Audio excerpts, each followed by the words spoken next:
Olá, querido irmão, querida irmã, este é o programa Tesouro da Igreja. Eu, Luiz Carlos, e você estamos aqui dando continuidade aos nossos estudos sobre a carta encíclica Veritatis Splendor, o Esplendor da Verdade, do Papa São João Paulo II. É um documento da nossa teologia moral católica e que tem como base, então, os 10 mandamentos, dado por Deus para Moisés no Monte Sinai, e depois Jesus também no Sermão da Montanha, ele vem retomar todos esses ensinamentos e com maior precisão ele nos esclarece sobre todas as nossas normas, nossos modos de agir, nosso modo de ser através desses mandamentos. Eles são perfeitos, os mandamentos de Deus são perfeitos e nos ajudam na nossa santidade, evidentemente. Bem, querido irmão, querida irmã, nós estamos aqui nesse documento, então, o Esplendor da Verdade, esta carta encíclica. Estamos no capítulo 2, que tem como título Não vos conformeis com a mentalidade deste mundo. É um versículo tirado da carta de São Paulo aos Romanos, capítulo 12. Não nos conformemos com a mentalidade deste mundo, quer dizer, não tomemos forma, não estejamos de acordo com a mentalidade deste mundo, porque a mentalidade deste mundo, ela não tem, evidentemente, a verdade divina. Ela não tem o esplendor da verdade. A mentalidade deste mundo são para as coisas passageiras, ilusórias, transitórias, não para o que é eterno. O que é eterno vem de Deus. E estamos então, dentro desse segundo capítulo, estamos trabalhando um subtítulo que diz a consciência e a verdade.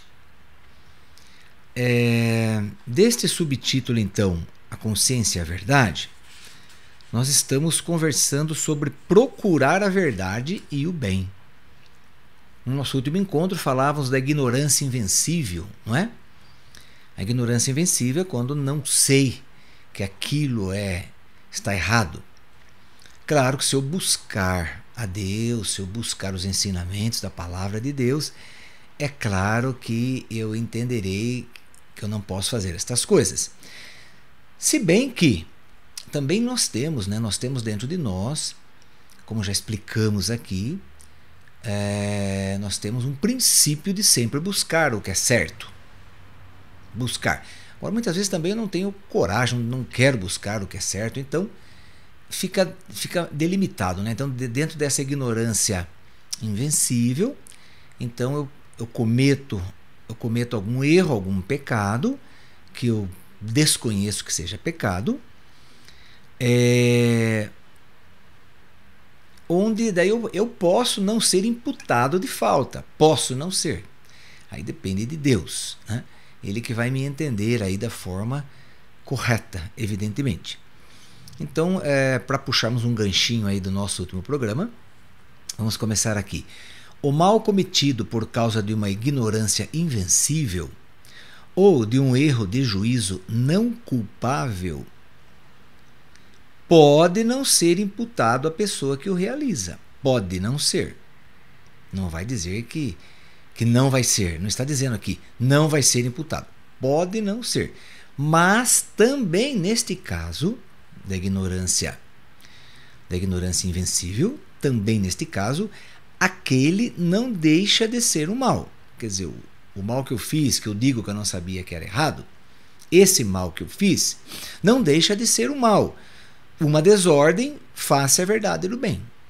Quer dizer, então, é uma desordem, é um mal. Mesmo eu dizendo que não sei.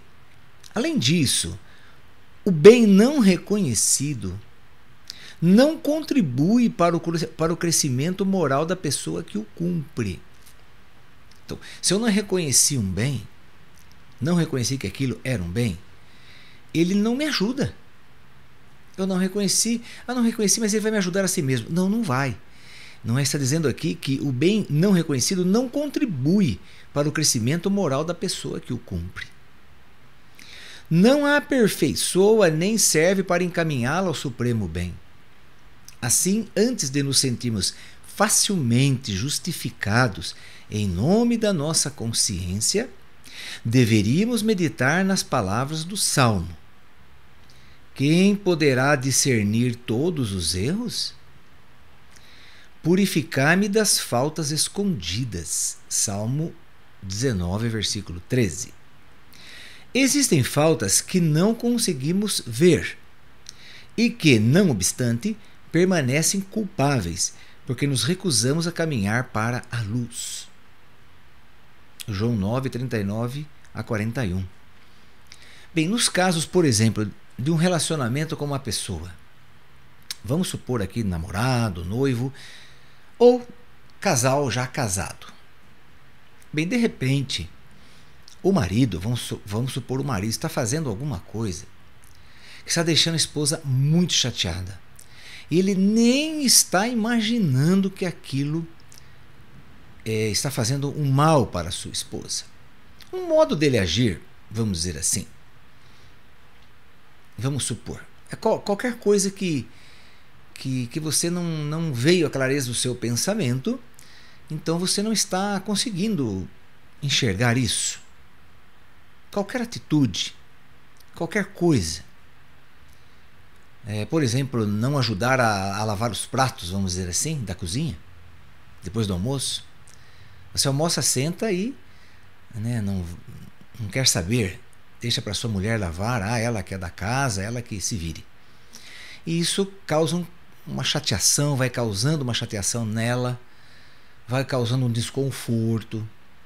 E muitas vezes você não sabe que aquilo está causando um desconforto nela.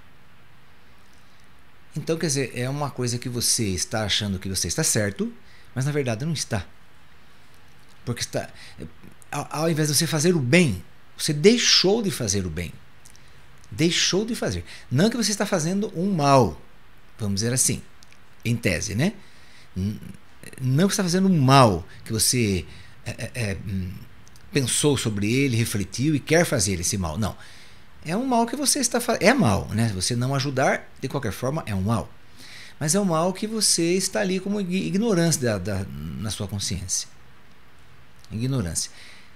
A partir do momento em que a pessoa fala com você, então você deve fazer o quê? Você deve não ficar justificando. Aqui diz assim: assim, antes nos sentimos facilmente justificados, né?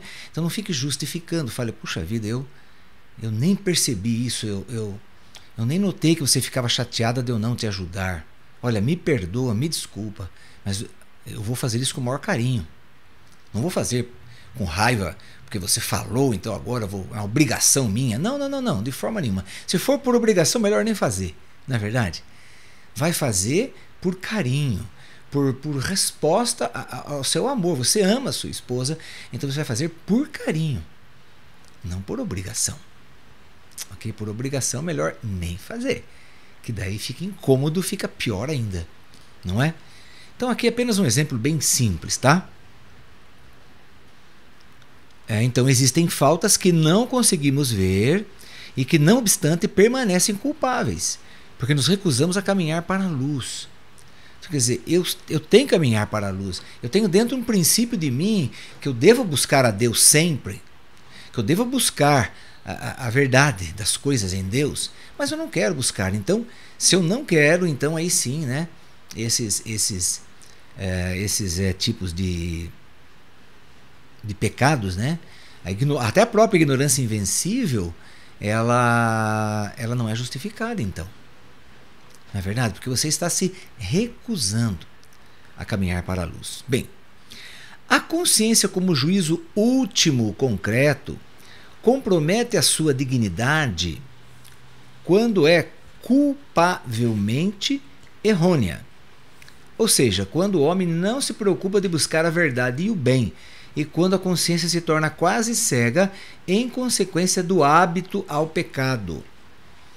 Então, sabe, é assim, você começa fazendo pecado, você se acostuma a fazer aquele pecado.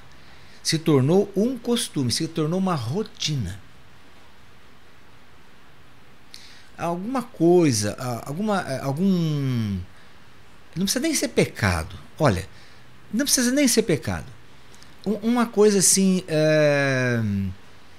algo que é uma atitude sua que você faz, que você pegou o costume de fazer, e aquilo se torna uma coisa muito incômoda. Então, coisas que nós fazemos. Por exemplo, tem pessoas que ficam... Estou falando agora de coisas assim bem que você faz ou às vezes encontra nas pessoas, coisas que não são pecados em si, mas incomodam. Então, por exemplo, pessoa que fica chupando o nariz, por exemplo, né? E fica aquela... Não vai assoar o nariz, não vai limpar, e fica do seu lado, então aquilo vai te deixando irritado, nervoso. É algo que incomoda, e a pessoa que está ali não está nem percebendo que está incomodando você. Pessoas que, por exemplo, que vão usar o banheiro e deixa tudo sujo, o vaso, por exemplo, ou não dá descarga, ou deixa sujo de urina mesmo. Então, sabe, não se incomoda com o outro que vem usar. Então são coisas muito desagradáveis, que incomodam os outros, chateiam os outros. Não são pecados? Não são pecados, mas incomodam. Pessoas que jogam coisas pelo vidro aberto do carro. Então joga papel de bala, joga toquinho de cigarro, joga latinha de refrigerante, joga papelzinho que acabou de comer um lanche ali, joga papelzinho. Então, quer dizer, enfim, joga tantas coisas, né? Quer dizer, aquilo vai sujando as ruas, incomoda os outros. E outros vícios que as pessoas vão adquirindo, não é? Vícios que nós, seres humanos, adquirimos e que são desconfortáveis para os outros. Não são pecados em si. Não são pecados em si. Elas podem depois, de tanto fazer, se torna um pecado, porque se tornou um vício. Se tornou um hábito ruim. O que é um hábito ruim? É um vício. Diferente de uma virtude. Virtudes são os hábitos bons. Né? Então, se eu vou usar um banheiro, não importa que seja público, não importa o que seja, eu vou deixar o máximo limpinho que eu puder deixar. Na minha casa, na minha família, deixar tudo limpinho também. Então, quer dizer, ajudar no que eu posso. Agora, se a pessoa começa a fazer aquilo, ela vai fazendo, ela acha que está certa, que ela pode fazer aquilo, que ela tem o direito de fazer. Então, quando a pessoa ela não se incomoda que os outros estão se chateando com ela ou não, porque ela resolveu fazer aquilo e não mudar mais. Então aquele vício, aquela coisa horrível, se tornou um hábito. E o pecado é assim também. Com o pecado mesmo é assim também. Nós nos acostumamos ao pecado. Então, por exemplo, eu vou na internet e vou ver e-mails, vou ver conta bancária, etc. Mas se tornou, por exemplo, um hábito a pessoa buscar algumas coisas impróprias, vamos dizer assim. Coisas, enfim, impróprias para a nossa idoneidade. Então vai ver outras coisas. Não vai buscar, por exemplo, o evangelho do dia, não vai buscar aí a palavra de Deus, não vai buscar um programa da própria Rádio Cantate aqui, não é verdade? Não vai buscar lá um ensinamento como esse, não vai buscar uma palestra, uma pregação, mas vai buscar coisas de artigos sexuais, coisas impróprias, vamos dizer assim. Então aí a pessoa vicia naquilo, se torna viciado, sabe? Então isso é um grande mal, como está dizendo aqui o Papa. E aí a consciência se torna cega em consequência do hábito ao pecado. Coisas habituais, né? Uma coisa habitual e uma coisa atual. Bem, qual a diferença de uma coisa habitual e de uma coisa atual? Habitual é o que eu faço sempre. Isso é o meu hábito, eu faço. Já faço, às vezes, sem perceber. E o que é atual? atual é alguma coisa nova. Então, por exemplo, nós temos as graças de Deus atuais e as graças habituais. Então, o que é uma graça habitual? É a graça que o Senhor me dá de rezar todos os dias, rezar, ter o meu tempo com Ele, meu tempinho de oração, também as minhas orações devocionais, o Santo Terço, o Rosário, enfim, as orações, novenas. Então, aí isso é o meu hábito, né? É o que eu faço todo dia e eu sou impulsionado pelo Espírito Santo a realizar isso. E o que é uma graça atual? Uma graça atual é algo que vem para o momento, é algo que vem para algo que vem para ser especificado ali, em decorrência de algo que eu tenho algo novo, uma missão, por exemplo. Uma missão, de fato, eu recebo uma graça atual para realizar aquela determinada missão. Então isso é habitual, né? E atual. Jesus alude aos perigos da deformação da consciência quando admoesta. A lâmpada do corpo é o olho. Se o teu olho estiver são, todo o teu corpo andará iluminado. Se, porém, o teu olho for mau, todo o teu corpo andará em trevas. Portanto, se a luz que há em ti são trevas, quão grandes serão essas trevas? O que Jesus está querendo dizer aqui para nós? Vamos lá. Vamos tentar entender o que Jesus está querendo dizer. Se eu olho para uma pessoa e já vou vendo, examinando tudo que eu posso enxergar de defeitos daquela pessoa. Vamos supor assim. Tudo que de defeito naquela pessoa que eu posso enxergar. Meu olho está doente. Meu olho está doente. Se eu vou na Santa Missa e fico olhando as pessoas, as roupas das pessoas, o jeito das pessoas andarem, o jeito de elas se sentarem, fico olhando o padre, fico vendo os defeitos, os erros dos leitores, do canto, da música, enfim. Fico olhando só os defeitos, eu não consigo enxergar o que é bom. Eu não consigo enxergar o bem. Então, eu vou colocando no meu corpo só defeitos, só vejo defeitos. Então, meu olho está doente. Se eu fico procurando no celular, no notebook, tablet, coisas pornográficas, meu olho está doente. E meu corpo todo ficará doente se eu ficar buscando essas coisas. Então é isso que é Jesus que está falando isso, não é? Jesus, se a lâmpada do corpo é o olho, a lâmpada. Se o teu olho estiver são, todo o teu corpo andará iluminado. Se, porém, o teu olho for mau, todo o teu corpo andará em trevas. Portanto, se a luz que é em ti são trevas, quão grandes serão essas trevas? Mas eu não consigo enxergar no outro uma bondade. Eu não consigo enxergar... Por exemplo, tem casal... Eu já vi tantos casais assim. A esposa fala do marido para as outras amigas todos os defeitos que ele tem. E aponta um por um, mas não consegue falar uma virtude. Não acha. Não encontra no marido uma virtude. Mas não é no encontro que ele não tem. É porque ela não consegue ver. O olho dela é tão ruim.